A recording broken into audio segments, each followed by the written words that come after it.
بشارة بلشوي أدونكنا بالغير لها ملك استوى جوكتان وحوالدي لدن إكسبريس أو لاميدو كبه سنايين دونيدا دعالة دا لدن إكسبريس واللقاو مارمان لدن إكسبريس ملوغو يسأدميغا أو لدن إكسبريس واللقون لدناضي ملك استوى أي بلشي جوكتبا لدن إكسبريس خورشيدو وحاو ياهي كدرسو أو كوقادو 3 دقيقة إيا كير حوالد لدن إكسبريس وحي ودو انتاي حوالدها كله يدو لعاقها قارسيسا قوري كستا إيا قوب كستا إيا جيد كهوستيسا ميل والبودتكو أي جوغان لدن إكسبريس waxay ku shaqeysaa text message-ka iyadoo waliba dad badan oo lacagaha ku dirsaday ladan express meel kasto adduunyada ah ay ku liibaaneen libintiina ay haleeleen ee bulshada meel kasto joogtaan maxaa idin diiday si aad libinta u haleeshaan inaad la xiriirtaan xawaalada ladan express ladan express ladan express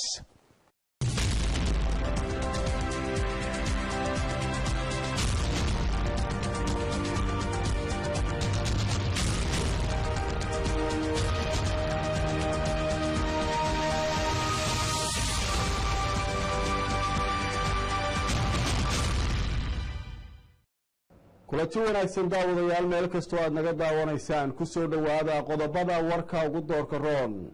baarlamaanka Soomaaliya ayaa maanta su'aalo kulul weydiiyay wasiirka amniga dawladda Soomaaliya kadib markii maalmihii la soo dhaafay dhibaatooyin dilal iyo qaraxyo ay ka dhaceen gudaha magaalada Muqdisho ee caasimadda waddanka Soomaaliya ra'iisul wasaaraha Soomaaliya ayaa isaguna maantay mas'uuliyiinta dhinaca ammaanka kulan gaar ah kula yeeshay magaalada Muqdisho iyadoo laga wada hadlayay arrimo ku saabsan sugidda xaaladda ammaanka magaalada Muqdisho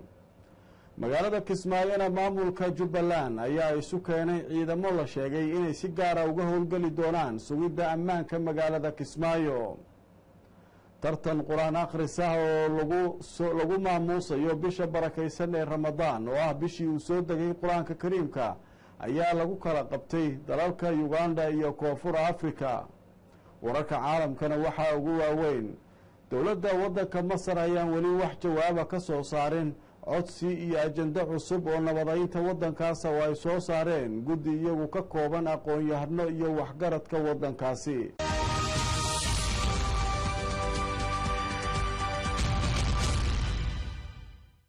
taasi waxay ahayd daawadayaal qodobadii warka ugu doorka roona markana warkii oo fidsan baarlamaanka Soomaaliya ayaa maanta su'aalo kulul weydiiyay wasiirka arrimaha gudaha ee Soomaaliya iyo ammaanka kadib markii maalmihii la soo dhaafay qaraxyo iyo dilal ay ka dhaceen gudaha caasimadda Soomaaliya ee Muqdisho wariyeena magaalada Muqdisho Cabdishakuur Shakra ayaa warkan inoo faahfaahinaya su'aalo weydiinta wasiirka arrimaha gudaha ee amniga qaranka Soomaaliya mudane Cabdikariin Xuseen Guuleed ayaa waxay ka dambeysay kadib markii mudanayaasha baarlamaanka federaaliga ee Soomaaliya ay codsadeen in wasiirka uu hor yimaado isla markaasina ay wax ka weydiiyaan xaaladda guud iyo amniga dalka gaar ahaan gobolka Shabeellaha Hoose oo maalmihii ugu dambeeyay ay ka taagnaayeen murano la xiriira beelaha gobolkaasi degaa qaar ka mid ah mudanayaasha baarlamaanka federaaliga ee Soomaaliya ayaa wasiirka waxay weydiiyeen su'aalo la xiriira dagaal beeladii ugu dambeeyay qasaarihii ka dhashay iyo sidoo kale ciidamo ka wada tirsan dawladda Soomaaliya oo gobolka ku dagaalamay wasiirka ayaa waxa uu dhageystay su'aalaha mudanayaasha baarlamaanka iyadoo fadhigay soo xadana 163 xildhibaan wuxuuna ka jawaabay su'aalihii loo soo bandhigay oo gaarayay ilaa 6 su'aalood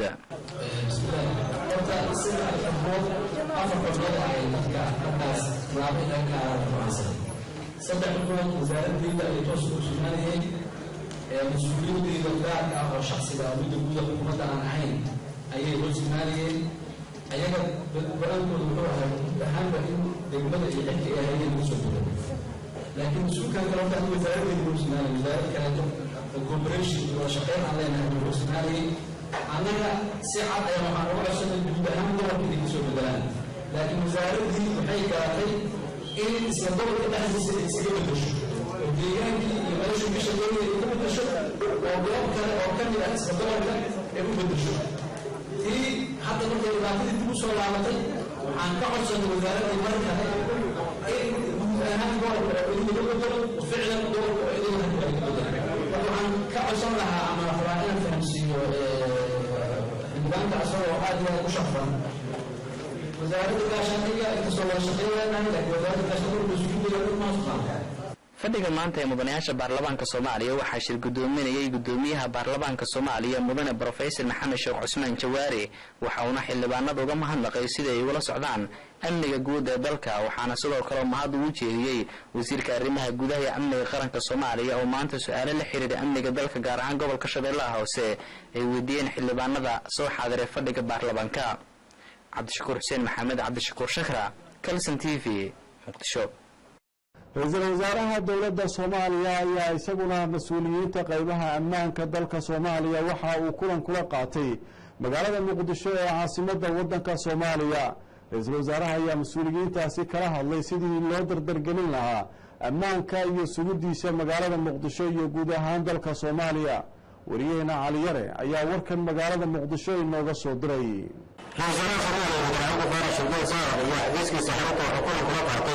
مسؤولية وزارة المديرية المشجعة وزيرها عشان الدفاع بدماش الدماغ قبل كبرامي تماشى الهجوم المدني كبركا وعلى وزارة الدفاع سيكون وقرها فوق المديرية المدنية وزارة كل كلام غرض المشروع كل تصاعدات عطان مسؤول الجمهور حسابها وهو حمام الله من هيك من زرعة كمان حجامين بس عشان يزاروا قرارنا مسؤوليته لكم من التماشى عليكم بالشغل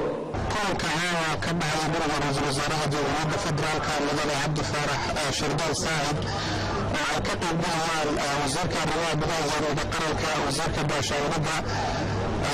تنوع أيضا كحب السواليد تنوع أيضا البلاسكا لنكسبده بدنيا دولك بلاد الأبرار بدنيا شد دولك وحلوها اللي الرواية أمانك بود هدك التعليم وبالغة يوصل إلى الدور ونبع دبوك مجرد المقدشو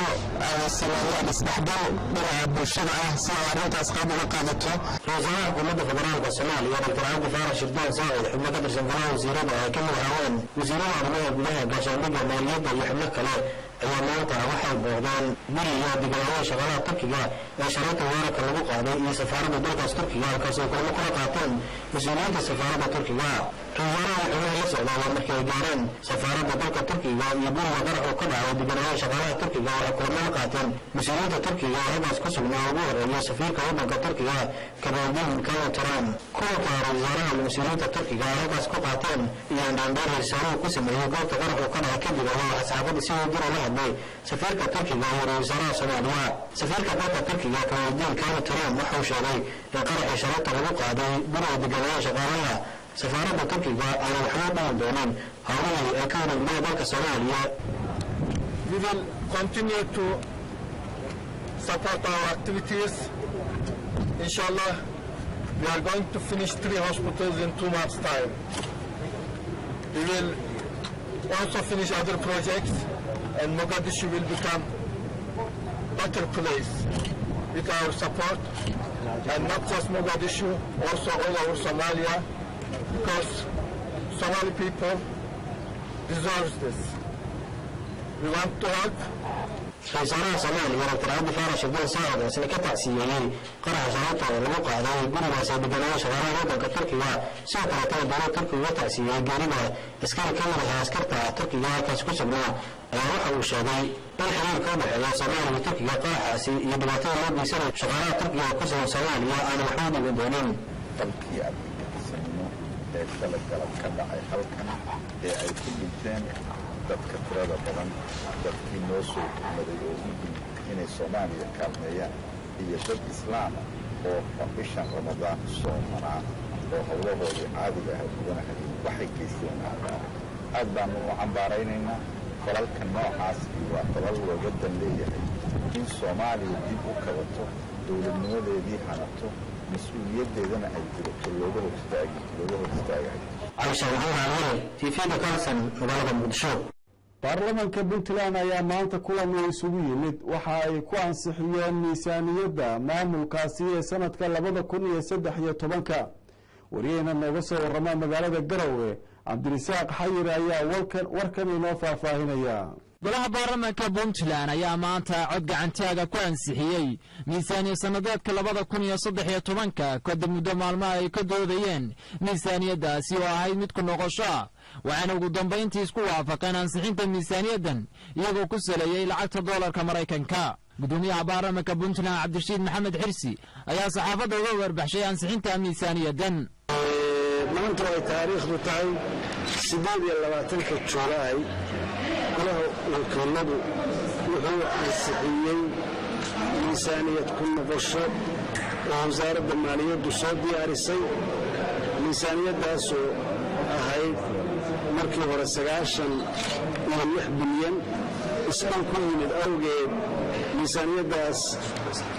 waxaa maanta lagu ansixiyey 90 bilyan waxaa kaloo golaha ansixiyey sida aad la socotaanba Soomaali shilin dalkii uu ka yaraaday sidaa awgeed maanta golaha wakiiladu wuxuu ansixiyey oo isku raacay miisaaniyadda dowladda Puntland inay ku salaysnaato dollar kharash iyo dakhliba ayadoo la raacayo raydka suuqu hadda uu marayo sidoo kale baarlamaanka puntland waxay ansixiyeen wasiir cusub oo dhowaan uu soo magacaabay madaxweynaha dowladda puntland doctor cabdiraxmaan sheekh maxamed maxamuud faroole oo uu soo magacaabay wasaaradda warfaafinta dowladda puntland iyo sidoo kale degmo cusub oo lagu magacaabo dharkeengeeyo oo ka tirsan gobolka sool waa kan mar kale cabdirashiid maxamed xirsi gudoomiyaha baarlamaanka puntland oo arrintaasi ka hadlaya waxaa kaloo maanta balan isku raacay oo ansixiyey wasiir cusub oo la yidhaahdo profesor axmed sheekh jaamac oo loo magacaabay wasiirka wasaaradda warfaafinta waxaa kaloo maanta goluhu ansixiyey oo isku raacay degmo cusub oo la yidhaahdo dharkeengeeyo haddaba degmada cusub ee dharkeengeeyo waa degmo caynkee ah inteesa la eg tahay waa kan wasiir ku-xigeenka wasaaradda gaadiidka iyo dekedaha mudane maxamed ciise lacle oo warbaahinta u sharaxaya degmada sida sharafta leh ee aqlabiyadda lagu ansixiyey shalay ay soo ansixiyeen golaha wasiiradu si aqlabiyada magaceeda waxaa leed dharkeengeeyo waa meeshii ugu dambaysay markii maxamed cabdalla xasan uu jabay uu raggii uu la qaxay uu geeyadiisii ugu dambaysay ugu gowracay meeshaasu waxay ahayd ahdigii maxamed siyaad barre degma sugayahay waa meel istaraatiijikali aad u weyn aad weyn xukuumta 70 kilomitr isku hore xukunta dad kala duwan oo beelo kala duwan oo isil wadaaga ay wada leeyihiin wada degan yihiin meeshaas waa meesha laga geli karo oo ugu dhow dowladdeena saaxiibka aynu nahay Ethiopia oo aynu kastam furfurjirka ka samayn karno wada wadaaga oo Ethiopia iyo ay wada wadaagaan Soomaaliya si kastaba ha ahaatee ansixinta miisaaniyadda wasiirka iyo sidoo kale degmada ayaa waxaa soo xaadiray in ka badan 40 mudane waxaana ugu dambayntii ay qaybsadeen xeerka nootayooyinka si ay u soo akhristaan ugana doodaan maalinka baritaa cabdirasaaq maxamed xayir kalsan TV Garowe maamulka Jubbaland ee ka arrimaya magaalada Kismaayo ayaa waxa ay soo bandhigeen ciidamo cusub oo ay sheegeen inay ugu tala galeen sugidda ammaanka magaaladaasi haddaba wariyaha magaalada Kismaayo Xasan Nuur ayaa warkan Kismaayo inooga soo diray munaasabad ka dhacday saldhigga dhexe ee degmada Kismaayo isla markaana ay ka soo qayb galeen mas'uuliyiinta ugu sareysa ee maamulka Jubbaland ayaa lagu soo bandhigay ciidamo gaar ah oo ka shaqeyn doona amniga magaalada Kismaayo ee xarunta gobolka Jubbada Hoose ciidamadan tababarka loo soo xiray ayaa la guddoonsiiyey astaamo gaar ah oo isku aqoonsan doonaan waxaana sidoo kale lagu amray in laga bilaabo maanta ay si joogto ah uga howlgalaan magaalada goobtii lagu soo bandhigayay ciidamadan cusub ayaa waxaa goobjoog ka ahaa mas'uuliyiinta ugu sareysa maamulka waxaana dhammaan dadkii goobta ka hadlay ay u hambalyeeyeen ciidamadan cusub ee tababarka loo soo xiray iyagoona kula dardaarmay inay ka shaqeeyaan nabadgelyada isla markaana ay ilaaliyaan hantida shacabka dadkii goobta ka hadlay ayaa waxaa ka mid ahaa madaxweyne ku-xigeenka maamulka Jubbaland Generaal Cabdullaahi Sheekh Ismaaciil Fartaag cutubka hortiina fadhiyo baan saxaafadda iyo ummadda Soomaaliyeed hortaan uga shaqeynaa cutubka koowaad ee laha balmaadkiin codkii ciidanka Jubbaland waxaa soo marnay madaxweynaha gedisan laakiin marxaladda haatan ay Jubbaland u qabsiday dowladgoboleedka ciidanku uga horeeyay وما غلطين maanta laga bilaabo waxaan ku ognahay nabadgelyo insha allahu tacaala magaalada Kismaayo kan ku ognahay ciidamadan maanta tababarka loo soo xiray ayaa ku soo beegmaya xilli maalmihii u dambeeyay ee magaalada Kismaayo ka soconayeen dadaalo kuwaas oo la doonayay in lagu xaqiijiyo amniga kadib markii ay dhawaan magaalada ka dhaceen falal lid ku ah ammaanka. Xasan Nuur Maxamed, Kalsan TV, Kismaayo. ahlu sunna wal jamaaca ayaa magaalada Dhuusamareeb ee xarunta gobolka Galgaduud waxa ay ku soo bandhigeen isu soo bax ay ku muujinayaan cududooda iyagoo dhanka kalena sheegay inay bilaabi doonaan howlgallo ay ku dardargelinayaan waxa ay ku tilmaameen ka sifaynta dalka Soomaaliya kooxaha khawaarijta sida ay sheegeen iyagoo ula jeeda kooxda al-shabaab. wariyahana nooga soo warrama gobolada dhexe Cabdiqaadir Bashiir ayaa warkan magaalada Dhuusamareeb inooga soo diray. mawdiinka ahlu sunna wal jamaaca ayaa maalmihii ugu dambeeyay waxa ay wadeen xuska maalin ay ugu magac dareen maalinta xaflada lagu maamuusayay maalintaasi ayaa maanta waxa lagu qabtay fagaaraha weyn ee degmada Dhuusamareeb ee xarunta gobolka Galgaduud. xafladda ayaa waxa soo qaban qaabiyay culimadiinka ahlu sunna wal jamaaca iyadoo ay ka soo qayb galeen qaybaha kala duwan ee bulshada. xafladan ayaa ugu horeyn waxa furay gudoomiye ku-xigeenka dhanka ammaanka ee maamulka gobolka Galgaduud ee dowladda federaalka Soomaaliya Saadiq Sheekh Yuusuf Ibrahim.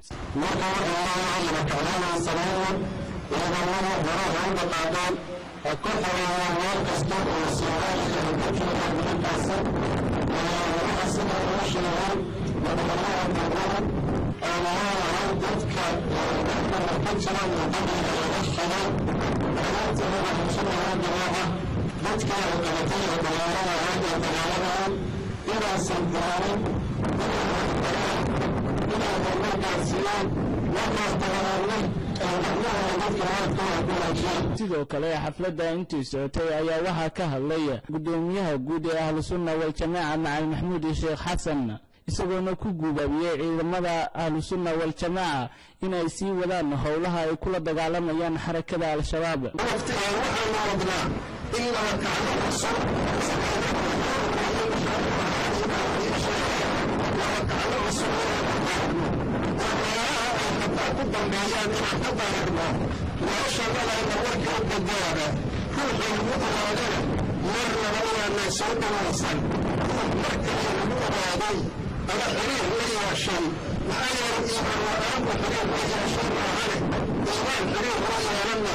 munaasabada ayaa waxa ay ku soo dhamaatay sidii loogu talagalay iyadoona intii ay socotay munaasabada si weyn loo adkeeyay ammaanka degmada Dhuusamareeb ee xarunta gobolka Galgaduud. Cabdiqaadir Bashiir, Kalsan TV, Dhuusamareeb.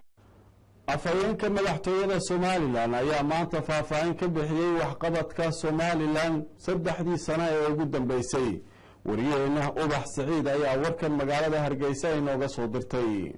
afhayeenka madaxtooyada Jamhuuriyadda Somaliland Axmed Salebaan Dhuxul ayaa shir jaraa'id oo ku qabtay xarunta qasriga madaxtooyada Somaliland waxa uu ku soo bandhigay waxqabadkii xukuumadda muddadii 3 sano ahayd ee xilka haysay. xukuumadda hogaamiye madaxweyne Silaayo oo 3 jirsatay 27 bishii 7 ee sanadii 2010 ayay ahayd markii ay talada la wareegtay xukuumaddu waxaana uu ka sheekeeyay Axmed Salebaan Dhuxul waxqabadkii ay ku guuleysatay muddada 3 sano ah xukuumadda madaxweyne Silaayo galwadeenka ka yahay. haddaba madaxweynaha jamhuuriyadda Somaliland oo taasi madax ku haya waxa uu dejiyay qorshayaal siyaasadeed oo wax laga bedelayo siyaasadda qaran ee ku wajahan arrimaha dibadda taasoo ku salaystay aragti ah in golo kasta amba shir kasta oo qadiyadeena aan ku sharaxi karno aan ka qayb galno si aan u kasbano garowshiyo qadiyadeena saacida ama garabsiga. waxay 23 February markii ugu horeysay Somaliland ka qayb gasho shir caalami ah oo ay fadhiyaan Soomaalida iyo wadamo kale oo ka soo beesha caalamka. shirkaasi oo aan ku tagnay maqaam dawladeed waxa uu keenay inay ka dhalato natiijo wanaagsan oo qabanqabayaashii shirkaasi oo ku ka tahay dowladda Ingiriiska. qodobadii ka soo baxay shirkaasi si cad gaar ahaan qodobkiisii 6 in dowladda Somaliland ay ku caddeeyeen in dowladda Somaliland iyo dowladda ku meel gaarka ahayd ee ka jirtay waqtigaasi waddanka Soomaaliya xukuumadda Axmed Maxamuud Silaayo ay fulisay in mushaharka shaqaalaha boqolkiiba boqol ugu dawrsan sanadkii ugu horeysay. وكورتان magaalada burco xarunta gobolka togdheer waxaa laga bedelay lacagtii giimbaarta ahayd oo dadka halkaa deganay dhibaato fara badan ay ku qabeen lacag cusub ay dowladdu soo daaqaday oo shilinka somalilan dadkaasi lacagtii ay hayeen dowladdu waxba kumay fareen lacagtaasi giimbaarta waa la gubay hase ahaatee dowladda oo dadkaasi ka fikiraysa dhaqaalahoodii iyo wixii gacanta ay ku hayeen inay ka bixin waxay ku talagashay lacagta ay soo daaqaday inay dadkaas siiso may ahayn lacag loo bedelee waxay ahayd lacag dadkaasi lagu kaalintii lacagtaasi ay ka baxday loogu buuxiyay runtii waxbarashada horumarka soo ummada ay gaadho waxbarashadu waxay ka mid tahay xukuumada ugu muhiimsan ee keenaya horumarka bini aadamku ku tallaabsado iyagoo haddaba xukuumadda madaxweyne axmed maxamed silaani taasi la socotaa waxaa markii tirada dalka ay hoggaankeeda qabteen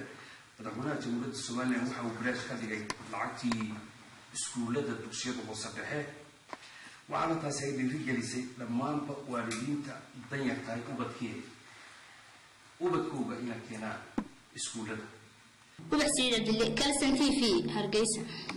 waddanka uganda ayaa lagu qabtay tartan qur-aan akhrisa oo ay ka qayb galeen caruurta soomaalida ee halkaasi iyagu qur-aanka ku barta iyadoo tartankana lagu maamuusayo bisha barakaysan ee ramadaan iyadoo bishanna ay tahay bishii uu soo degay qur-aanka kariimka wariyaheenna magaalada kambala eglan saalax cali ayaa warkan inoo faahfaahinaysa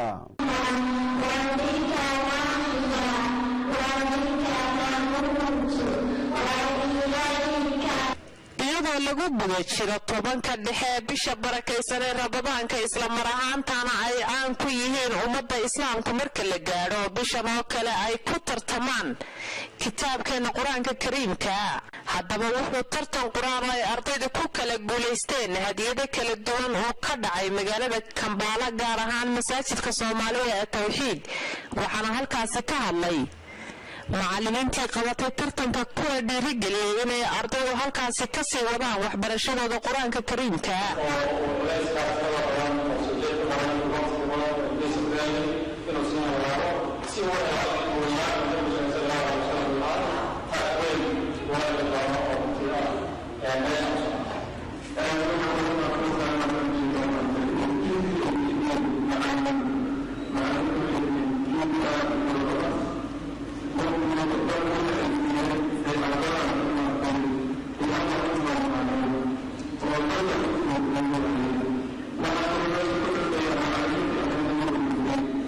صالح على تلفزيون عالمي كالسن تي في كامبالا isla wararka waxaynu ku jirnaa tartamada qur-aanka ee bisha barakaysan ee ramadaan wariyaheenna ku sugan waddanka koonfur afrika cabdiqani askar ayaa warkan ku saabsan tartan qur-aan oo halkaasi lagu qabtay inoo soo diray tartan aqooneed mawaada diiniga ayna ka soo qayb galeen ardayda malcamadaha qur-aanka waalidiin culimaadudiin jaaliyadda soomaalida magaalada Johannesburg iyo marti sharaf kale ayaa lagu qabtay masjidka Imaam Shaafici ee xaafadda Mayfra magaalada tan Johannesburg tartankani ayaa u dhaxeeyay ilaa 8 fasal oo ka tirsan madrasada hoos yimaada dalada Albayaan Islamic Council Trust ee dalkani Koonfur Afrika waxayna ku tartamayeen mawaada diiniga iyadoo kolkii hore uu ahaan jiray tartan qur-aan akhris ah laakiin sanadkan ay door bideen in mawaada sharciga lagu tartan ardayda tartamaysa oo aad u daayareed ayaa soo bandhigay wacdaro iyadoo ugu dambayna ay guusha ku raacday fasalka koowaad ee madrasada Albayaan waana kuwan qaar ka mid ah ardaydii tartanka ka qayb gashay waxyaabihii ay ku soo bandhigeen goobta ugu dambayna waxaa Kalsan TV la hadlay maamulaha madrasada Albayaan oo u sharaxay sababta tartankani ay u qabteen tartankani oo xiiso gooni ah la sanadkan ayaa waxaa ku soo idlaaday jawi degan iyadoo ayna guusha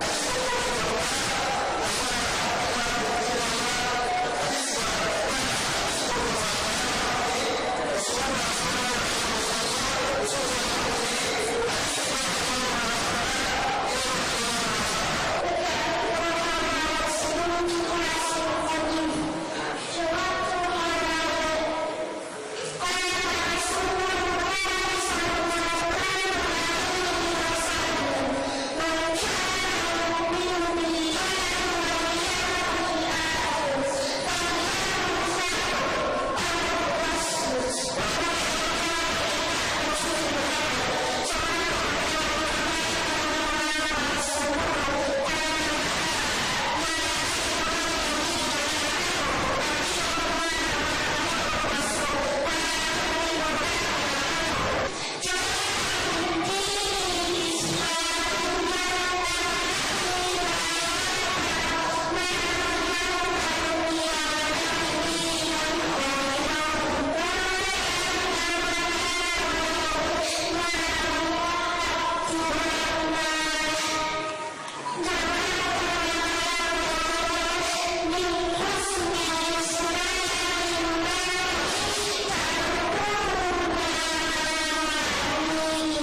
dambeynna waxaa kalson t v la hadlay maamulaha madrasada albayaan oo u sharaxay sababta tartankani ay u qabteen. tartankaad arkayseen maanta lagu qabtay masjidka weyn ee imaam shaafici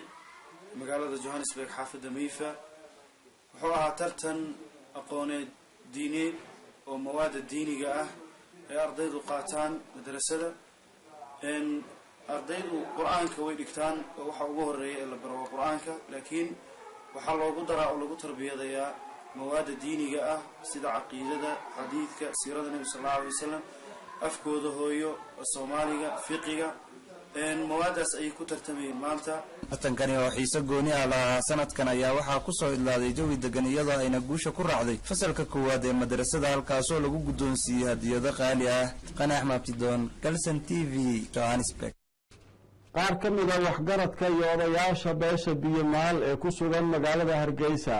ayaa dhaliil u soo jeediyey qaabka ay dowladda federaalka u maaraysay dagaalo beeleedyo dhowaantan ka dhacay deegaano ka tirsan gobolka shabeellada hoose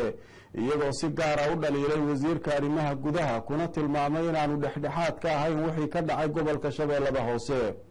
waryaheena magaalada hargeysa cabdiraxmaan cawiil ayaa warkan inoo faahfaahinaya. odayaasha madax dhaqmeedka iyo dhalinyarada beesha biyomaal ee kasoo jeeda gobolka shabeellada hoose ee degan Somaliland ayaa maanta shir jiray ku qabteen magaalada Hargeysa ayaa waxay dowladda federaalka Soomaaliya ku eedeeyeen inay ka dambeysay dagaalada muddooyinkii u dambeeyay ka socday gobolka shabeellada hoose iyo sidoo kale waxay wasiirka arrimaha gudaha ee Soomaaliya ku eedeeyeen inaan dhexdhexaad u ahayn dadka meelahaasi wada dega. anagoo ah odayaasha beesha biyomaal dega jaaliyada Somaliland jamhuuriyadda Somaliland degan cuqaal iyo waxgarad iyo aqoon-yahan iyo dhalinyaro iyo hablahi kulli waxa halkan fariin adag ugu direena wasiirka arrimaha gudaha ee Soomaaliya arrinta ka socoto gobolka shabeellada hoose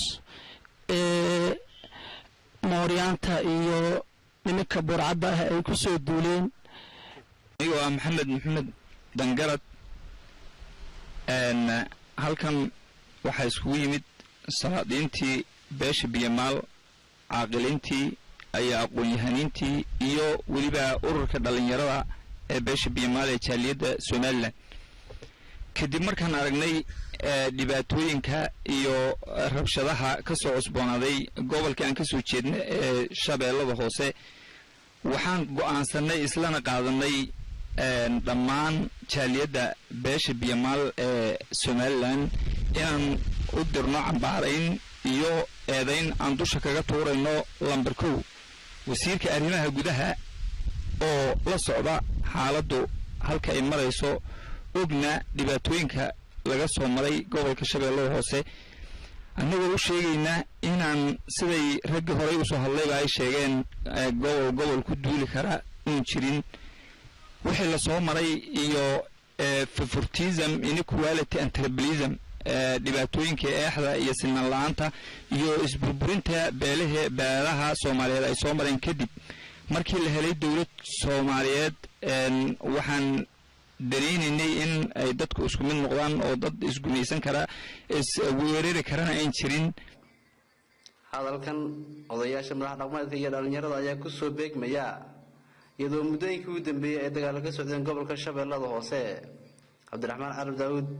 telefishinka caalamiga kalson TV Hargeysa. warkii caalamka ee khiyaartana daawanaysa ayaad kala socoteen stuudiyaha kalson TV uu ku leeyahay magaalada London iyo Lagaynta anigoo Cabduqaadir Nadaara ayaa idinla socodsiinaya inta aan mar kale kulmayno meel kastoo aad joogtaan daawadayaal waxaan idinkaga tegaynaa sidaas iyo nabadgelyo Ramadaan kariim wa salaamu calaykum wa rahmatullaahi wa barakaatuh.